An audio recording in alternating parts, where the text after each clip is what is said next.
আমার হাতের লাগানো ফুল গাছগুলি বাবা কেন আজ কেটে দিল। শুভ সকাল বন্ধুরা, সবাই কেমন আছো? আশা করি সবাই বেশ ভালো আছো, আমি অনেক ভালো আছি। তো বন্ধুরা, আজ অনেক সকাল সকাল ঘুম থেকে উঠে পড়েছি। এখন বাজে 5টা। আর এদিকে দেখো তিন্নিমা আর আমি চলে এসেছি কালপাটার মধ্যে। আর বাবা দেখো এদিকে গরু নিয়ে চলে এসেছে, গরুটাকে বাঁধবে আর কি, ঘাস খাবে বলে। আর এদিকে দেখো বন্ধুরা, আজ কিন্তু একটুকু কুয়াশা নেই, কাল কিন্তু পুরোটা দিন কুয়াশা ছিল। তারপর দেখো বন্ধুরা, তিন্নিমা আর আমি কিন্তু বাড়িতে চলে এসেছি। আর এদিকে দেখো তোমাদের দাদাভাই এসেছিল কাল সন্ধ্যাবেলা আমাদের বাড়িতে। তো আজ সকাল সকাল আবার চলে যাচ্ছে কীর্তনে, ভাই নিয়ে যাচ্ছে। আর এদিকে তিন্নিমা যাচ্ছে, সাথে বাবা যাচ্ছে, কারণ তিন্নিমা অনেক কান্নাকাটি করেছিল তোমাদের দাদাভাই যাচ্ছে বলে। একটু জায়গা পর্যন্ত তিন্নিমা যাবে, তো তার জন্য আর কি বাবার সাথে গিয়েছিল, তিন্নিমাকে নিয়ে আসবে। তারপর দেখো ওখান থেকে আমি চলে এসেছি উপর বাড়িতে। উপর বাড়িতে এসে কিন্তু সুন্দরভাবে বিছানাটা গুছিয়ে নিয়েছি। তারপর কিন্তু অনেক কাজকর্ম হয়েছে, সেগুলো তোমাদের সাথে শেয়ার করা হয়নি। এখন তোমাদের সাথে দেখা হচ্ছে সকালের খাওয়া দাওয়াতে। সকাল সকাল দেখো খেয়েছি ভাতটা শাক দিয়ে, আর খেয়েছি শসা, আর হচ্ছে বন্ধুরা গরম গরম ফুলকপি তরকারি। সেটা তো আমার অনেক বেশি ভালো লাগে।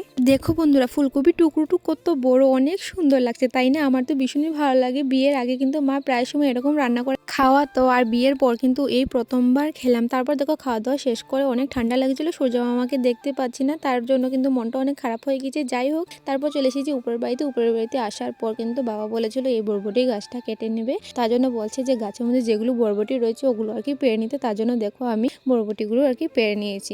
অনেকগুলো কিন্তু বরবটি হয়নি, যেগুলো ছিল ওটাই পেরেছি। এখানে দেখো হয়েছে এতটুক বরবটি, আর এই যে পাকা ছিল বরবটি ওগুলো কিন্তু নিয়ে নিয়েছি বিচির জন্য। তারপর দেখো নিজের বাড়িতে চলে এসেছি। আর এদিকে দেখো আমাদের বাড়ির একজন সদস্য একদম শান্তভাবে বসে রয়েছে। তারপর দেখো তিন্নিমার জামা কাপড়গুলো ধুয়ে দিয়েছিলাম, ওগুলো কিন্তু এখন রোদের মধ্যে দিয়ে দিচ্ছি। বন্ধুরা একটু রোদ উঠেছে এখন, যদি জামা কাপড়গুলো না দেয় তাহলে কিন্তু আর হবে না। আজ কিন্তু অনেক বেশ জামা কাপড় কিন্তু রোদে দেওয়া হয়েছে, আর অনেক কিছু কিন্তু তুলে নেওয়া হয়েছে, মানে কালকে যেগুলো ছিল আর কি ওগুলো কিন্তু দিয়ে তুলে নেওয়া হয়েছে, এগুলো কিন্তু আজ দেওয়া হয়েছে। এখন তোমাদেরকে বলি বন্ধুরা, কেন এই ফুল গাছগুলো কাটা হয়ে যাচ্ছে। বন্ধুরা ছোটবেলা কিন্তু এই ফুল গাছগুলো আমি নিজের হাতে লাগিয়েছিলাম, এখন দেখো অনেকটা বড় হয়ে গিয়েছে। এই যে সজ্জা করে লাগিয়েছিলাম সেগুলি ফুল গাছ লাগিয়েছিলাম। তারপর হচ্ছে এদিকে দেখো পেয়ারা গাছ, কাঁঠাল গাছ, অনেক কিছু গাছ রয়েছে যেগুলো আজকে আর কি কাটে দেওয়া হচ্ছে। কেন কাটা হচ্ছে বন্ধুরা তোমাদেরকে বলে, এদিকে দেখো আমাদের কারেন্টের তার রয়েছে এদিকে, বড় যদি গাছ হয়ে যায় তাহলে আর কাটা যাবে না, তার জন্য। তারপর হচ্ছে এখন শীতের বেলা একদমও রৌদ্র পড়ছে না, পুরো বাড়ি ঠান্ডা হয়ে রয়েছে, তার মধ্যে হচ্ছে এদিকে কারেন্টের তার তো বলেইছি।